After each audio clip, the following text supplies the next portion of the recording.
now to Parliament. The majority is mounting strong defense for government's 2026 budget. As the House begins debate for its passage, the Finance Minister, Dr. Kasi Alatuforsen, on Thursday, November 13, 2025, delivered the 2026 budget statement and economic policy to Parliament, indicating government's plans to spend some 302 billion cedis while hoping to generate some 268 billion cedis. The budget also touted government's achievement in improving the economy by beating down inflation, exchange rates, among others. Chairman of the Finance Committee, Dr. Isaac Adongo, who opened the budget debate on the floor of the House today, insisted that the minority have no moral ground to question the budget after mismanaging Ghana's economy with high inflation, cedi depreciation, and mounting debt. 2026, the inflation that you are seeing will begin to behave again. Mr. Speaker, interest rates are going to behave. Mr. Speaker, the exchange rate will behave because the people who are managing them are themselves behaving. And when you behave, the economic variables cannot misbehave. We were in a country where for 8 years, because of recklessness and lack of behavior on the part of those managing the economy, all that the variables knew was to misbehave. So inflation was misbehaving at 54%. Today, inflation is behaving because we are asking inflation stay within the medium-term band of 8% plus or minus 2, and they will continue to behave in 2026. Interest rates are behaving. Now we are able to lend and borrow at 14%.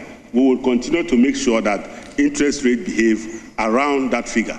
Mr. Speaker, the exchange rate has behaved. Everybody knows that today the exchange rate fears to go anywhere near 12 cedis, not to talk about 17 cedis. It will continue to behave under the new arrangement that we are putting together in 2026. Our fire service, which is almost moribund, go there and see our fire tenders. They are not functioning. When you have a fire outbreak, it is better to look for a bucket than to be calling the fire service. Because when you call the fire service, they will come and join you to watch the fire burn because they don't have capacity. We are procuring more fire tenders so that our firemen will fight fire instead of watching fire. And that is what we are doing for our firemen. Mr. Speaker, we are collaborating with the private sector. We are collaborating with the private sector to ensure that in 2026, we put together a framework that allows the fire service, together with the private sector, to begin to develop capacity for our high-rise buildings that are coming up. Imagine somebody is on the 18th floor of the Bank of Ghana office, and there's a fire outbreak there. What will happen to them? We want to be able to provide that capacity so that we can fight fire on our high-rise buildings that are emerging in the airport city and all over the place. So that is the work that we are going to do. Mr. Speaker. Well, let me take you now to Parliament. My colleague James Aveji is on standby. James, the Finance Committee chairman, he's also been making some points about borrowing under the previous government. Tell us more about that. Well, firstly, that's exactly where he began his submission from, stating that in the last year, 2024, the previous administration borrowed as much as 60 billion Ghana cedis. And for them on the other side, the expectation is that they would use part of this monies to manage the cedi so that the depreciation we saw last year, where the cedi went as high as almost 17 Ghana cedis, could have been avoided, but they failed to use this borrowing to manage the cedi, and it depreciated so much as we have experienced. He also talked about the fact that the country, as of last year, the international reserves were so much depleted that, in his words, we had as low as 2 weeks cover before the previous government left office. Then he moved from there to provide some clarification on the gold board. You remember that in the last few months, when the gold board and the government intervention in the cedi started, there's been a lot of accusation to the gold board, the minority accusing them of operating illegally in the illegal mining sector, buying gold from illegal miners in order to cushion our gold reserves, which government says the increment in our gold reserve is the reason why the cedi is doing quite well, aside the capital injection from the Bank of Ghana. Honorable Isaac Adongo insisted that if the works of the gold board is maintaining the level of appreciation of the cedi, then they must be applauded instead of chastised by the minority as they were stating. And so those were the preliminary comments he's been making until he delved into the management of the cedi and how it behaved under the previous government, as well as the state of our state institutions, including the Ghana National Fire Service for Sea. But the minority has responded squarely. What exactly is their defense to this?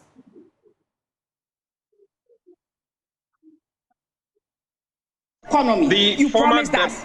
You promised Ghanaians 1 job, 3 people, 3 shifts. You promised Ghanaians 1 job, 3 people, 3 shifts. Where is it? Clearly, Mr. Speaker, when you look at the funding in the budget, on one page it says 90 million, on another page it says 110 million. So this is what I'm speaking to. Even the numbers in the budget are not adding up. Mr. Speaker, if this is dear to your heart and the theme of your budget is growth, jobs and economic transformation, and the 124-hour economy which says 1 job, 3 people, 3 shifts, you are putting just 110 million or 90 million, then clearly you are just speaking to it and not actually making sure that it happens. Mr. Speaker, in this same budget, paragraph 1009, the minister said that the devastation caused by illegal mining has gone far beyond economics. It threatens our survival. That is what the minister said. It threatens our survival. So, Mr. Speaker, if something threatens your survival, what are you supposed to do? You are supposed to fight it to make sure you survive. And how can you fight it when with a ministry of 2.1 billion budget, you only give the agency to fight it 150 million Ghana cedis, Mr. Speaker? 150 million Ghana cedis out of the 2.1 billion budget given to the Ministry of Lands and Forestry. Mr. Speaker, when I compare it to the total budget, when you take out your compensation and you compare it to the total budget, 150 million, you compare it to the total budget, the contribution is 0.003%.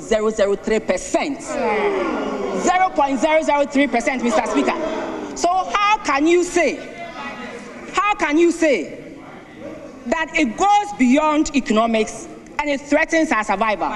Mr. Speaker, the Galamsey menace is a war. If it's a war, then this budget, Mr. Speaker, this budget is telling us that it's like we are in a battlefield with plastic chairs instead of armors to fight and make sure we win this.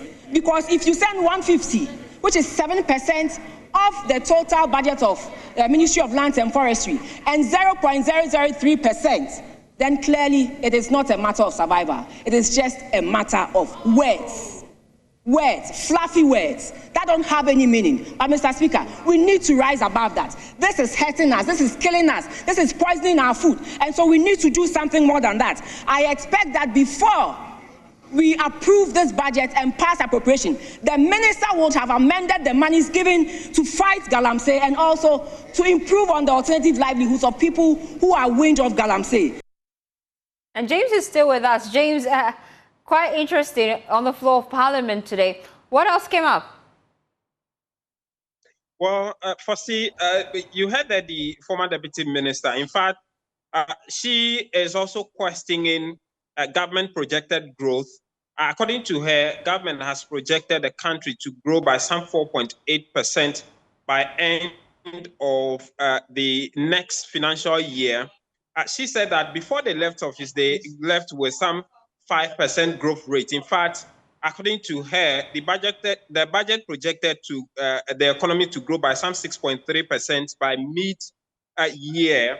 And so if this government insists that they are doing better than the previous government, then they should be ending the next year above the 5% growth rate that they had left. She also questions the big push agenda.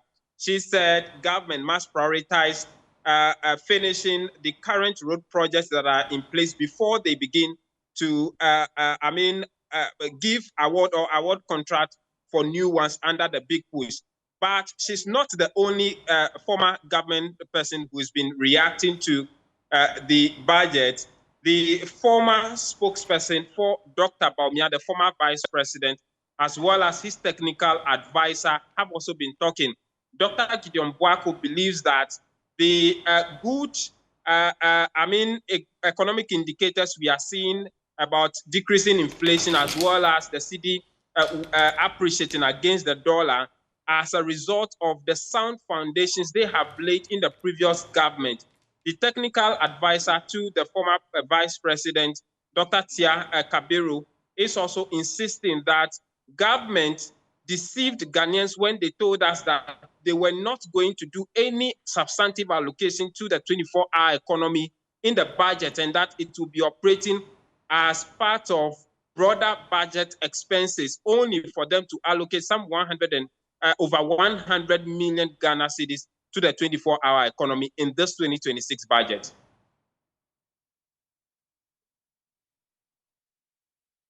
Take, for instance, the area of inflation. Mr. Speaker, by April 2014, in line with the Extended Credit Facility Agreement between the Government of Ghana and the IMF, certain macro-fiscal programs had been put in place for inflation to peter out and end 2025 with a single digit. This was widely published and communicated by both the IMF and then the Bank of Ghana. Mr. Speaker, I must say that it is refreshing that this government has stayed put with that arrangement by the previous government, and today we have single-digit inflation.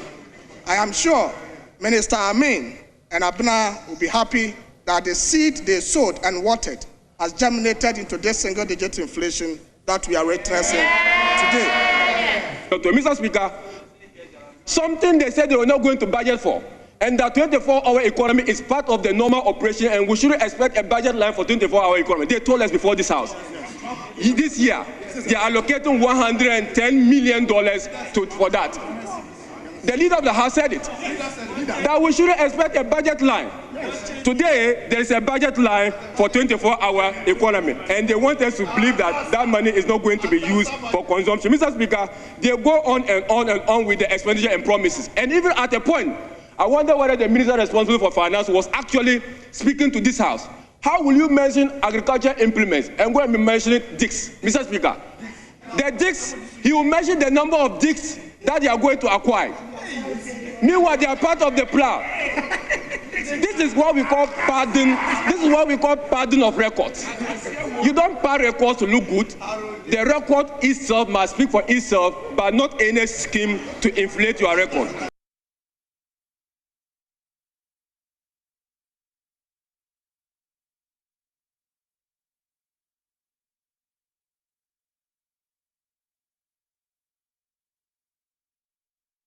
Well, we'll be taking you to Parliament shortly, just to give you a bit of what is happening on the floor. But I still have with me James Abeji. James, right now as we speak, what's happening in Parliament? Well, before I came on air with you, the House was preparing to go on a short break and come back to continue with the budget debate. But intermittently, they have been laying a number, the House have been receiving a number of reports from the various committees, including the Committee on Finance as well. And so we are waiting for them to come back for the debate to continue through the sitting to tomorrow. We know that it'll be a long day, a long week activity. So we're here monitoring what the blame as well as the justifications will be from both sides of the House as far as the budget 2026 debate is concerned for C. Thank you so much, James Aveji. And we'll be in Parliament this afternoon because the debate is still ongoing. We've been hearing from both the majority defend the budget and the minority taking aim at government. Let's take you now live to Parliament and just engage just before we engage someone, let me take you to Parliament. Abu Jinapo is on the floor of Parliament, I am told. Let's listen live.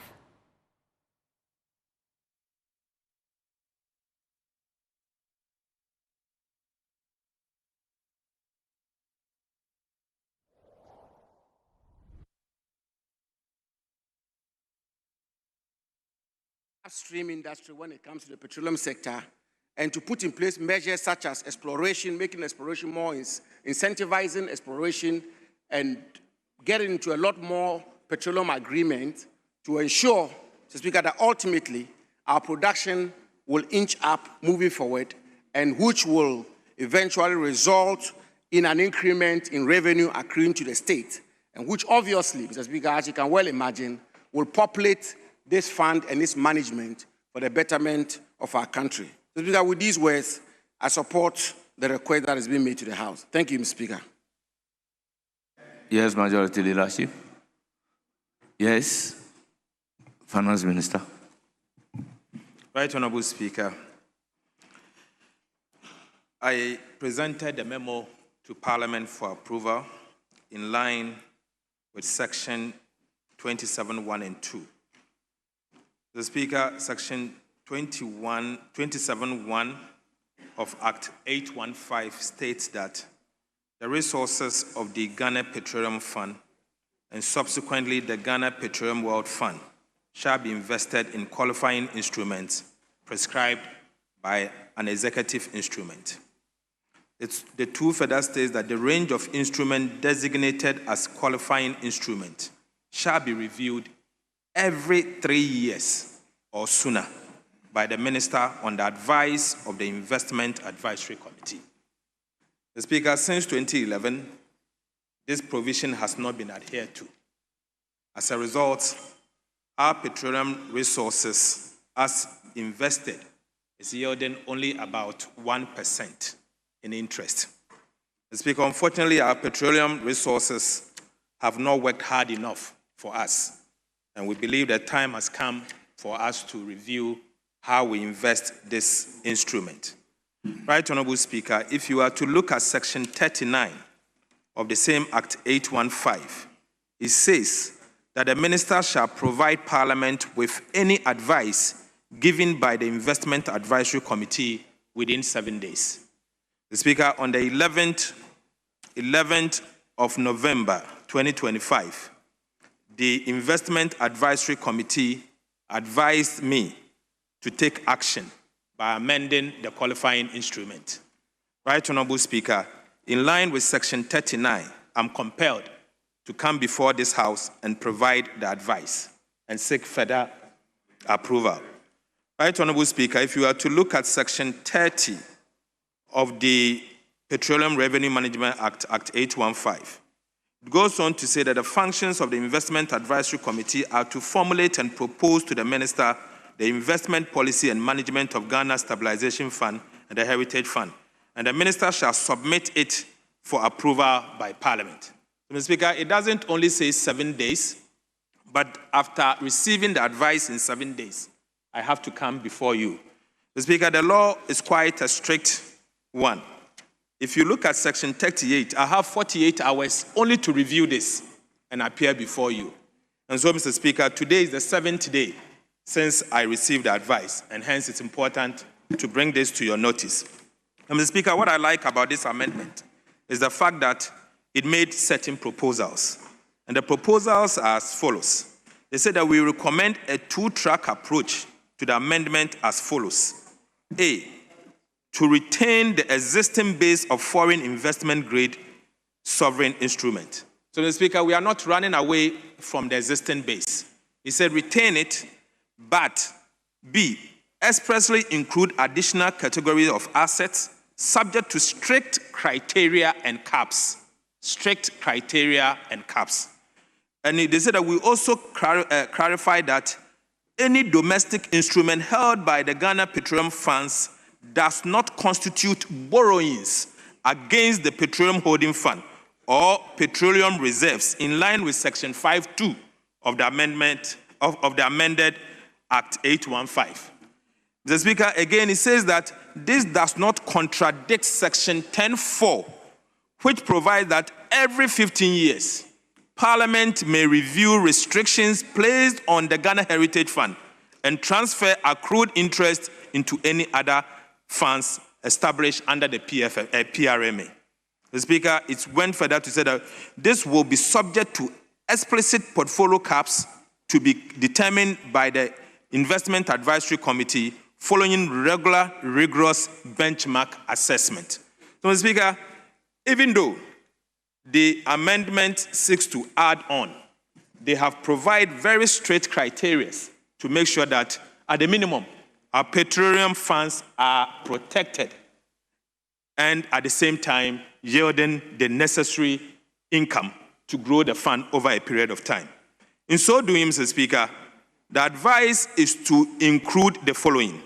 1, foreign currency denominated debt instrument issued under government-approved framework to finance national energy investment in the following areas: electricity generation and natural gas processing.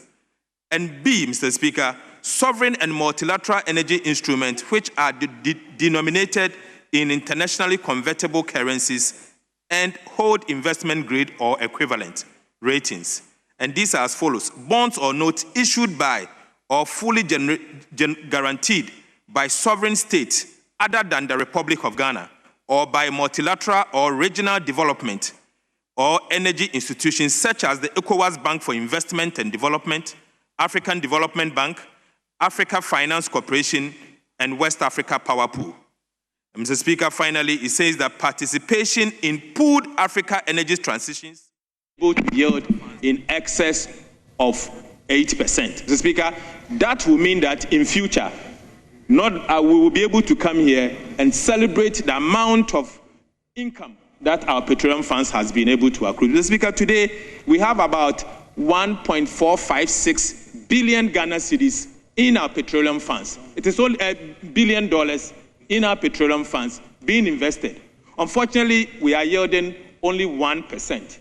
Speaker, largely, the instrument we have benefited, we have invested in are largely IMF-issued bonds or World Bank-issued bonds. Mr. Speaker, 1% we believe is too small. And on the advice of the Investment Advisory Council and per the Petroleum Revenue Management Act, and before this House to provide advice and seek for your approval, Mr. Speaker, I so submit.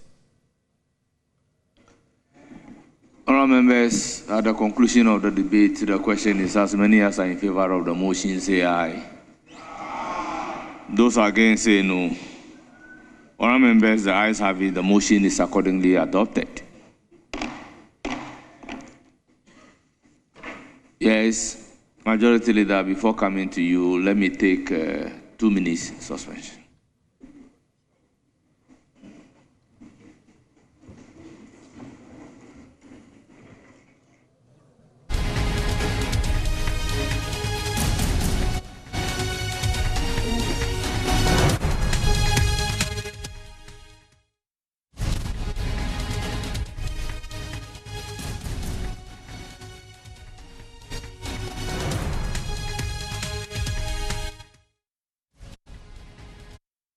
You're still watching The Pulse. When we return after this quick turn, we'll bring you a conversation about mental health and psychologists and how important it is to have them in the country. I'll be engaging Dr. Richmond Akwa Coleman, who joins the conversation shortly after this quick turn.